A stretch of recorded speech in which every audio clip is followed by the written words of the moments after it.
Hello guys and welcome back to the channel.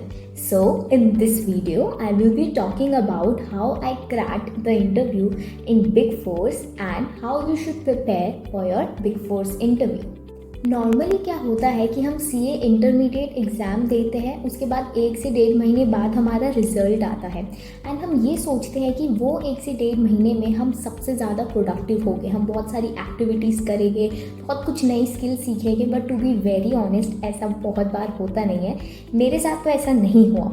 तो basically जब मेरा रिज़ल्ट आया एंड उसके बाद जब मैंने सोचा कि चलो अब इंटरव्यू देते हैं, तो मैं टोटली ब्लैंक थी क्योंकि जो भी कंसेप्ट हमने पढ़े थे, याद किए थे, समझे थे टेस्ट के दौरान, वो सब मैं भूल चुकी थी। तो ऐसा बहुत सारे बच्चों के साथ होता है कि ऐसे वो भूल जाते हैं and then they don't know कि हम कहाँ से शुरू करें इंटरव्यू के पढ़ने के लिए। तो उसके लिए आपको ये वीडियो देखनी चाहिए ताकि आपको समझ में आए कि एग्जैक्टली इंटरव्यू के लिए पढ़ना क्या है। नॉर्मली हम सीए इंटरमीडिएट में जैसे अकाउंट्स हो गया, ऑडिट हो गया, हम उसके बहुत कोर में जाके पढ़ते हैं। बट रिमेंबर, अगर आपको आर्टिकलशिप के इंटरव्यू के लिए प्रिपेयर करना है तो आपको बहुत डीप में जाके पढ़ने की ज़रूरत नहीं है। You should at least know the basics and the overview of the topic.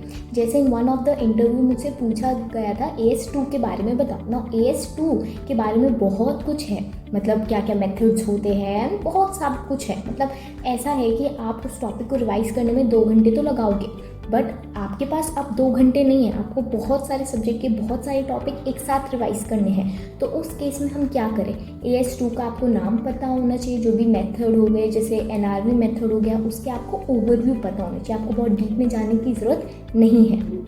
So now the question comes कि ये ओवरव्यू हमको किस टॉपिक का लेना चाहिए, वो कैसे पता चलेगा। देखो फॉर एग्जांपल अकाउंट्स की बात करें तो जो भी आपके AS हैं आपको उनके नाम पता होना चाहिए एंड उन AS में क्या बोला गया है उसका ओवरव्यू आपको पता होना चाहिए। लॉ के बारे में बात करें तो major is your companies act, आपको कंपनीज एक्ट के बारे में पता होना चाहिए एंड फेमा एक्ट ऑल्सो, क्योंकि इस बार ICAI ने फेमा एक्ट जो है उसको न्यूली इंट्रोड्यूस किया है। बट फेमा देखा जाए तो प्रैक्टिकल लाइफ में बहुत काम आता है, तो इससे भी क्वेश्चन मुझसे पूछे गए थे। Then if I talk about tax, तो टैक्स में सबसे पहले आपको बजट के बारे में बहुत अच्छे से पता होना चाहिए एंड आपको इनडायरेक्ट टैक्स से ज़्यादा डायरेक्ट टैक्स के बारे में पता होना चाहिए। जो भी आपके अपडेटेड रेट्स है या कुछ भी है, डायरेक्ट टैक्स आपकी टिप्स पे होना चाहिए। बट वन मोर थिंग, बहुत डीप में जाने की ज़रूरत नहीं है। जैसे कि मैं बात करूँ TDS जैसे चैप्टर्स की, तो उसमें कुछ ही पर्टिकुलर सेक्शन है जो कि बहुत बार पूछे जाते हैं, जैसे कि 194C हो गया, 194J हो गया, 192 सैलरी वाला हो गया।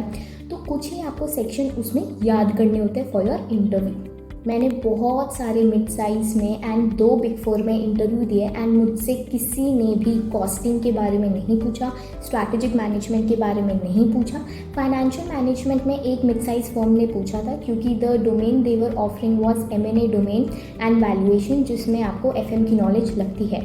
तो मेरा सजेशन आपके लिए यही रहेगा कि आपको कॉस्टिंग फिर से रिवाइज करने की ज़रूरत नहीं है एंड स्ट्रैटेजिक मैनेजमेंट फिर से रिवाइज करने की ज़रूरत नहीं है। तो लेट मी टेल यू मुझसे क्या क्या क्वेश्चन पूछे गए थे for the articleship in the domain of transfer pricing in PwC।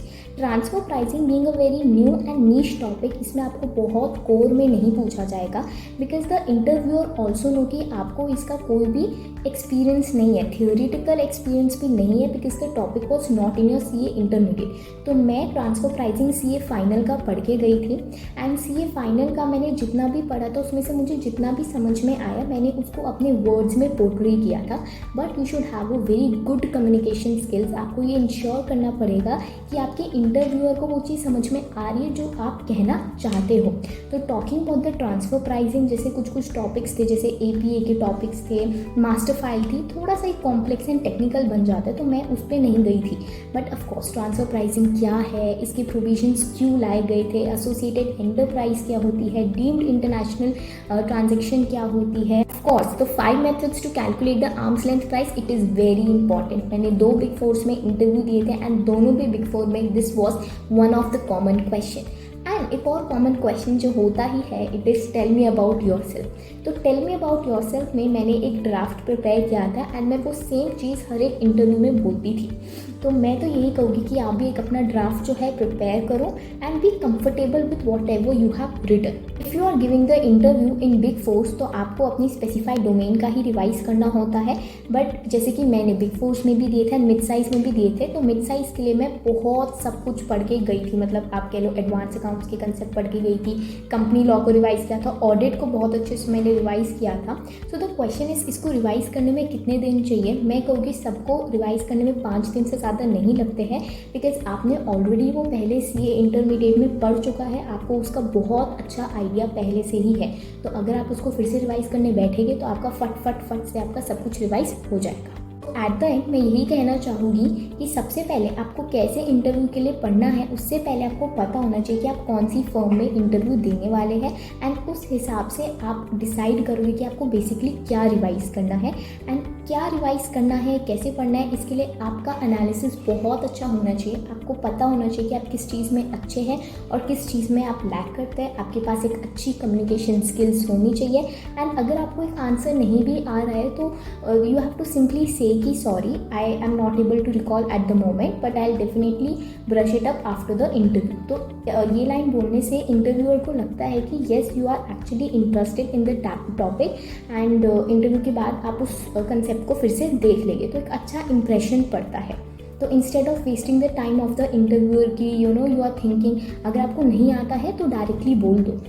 So all the very best for your articleship interviews, and I hope that you all get into the firms which you want.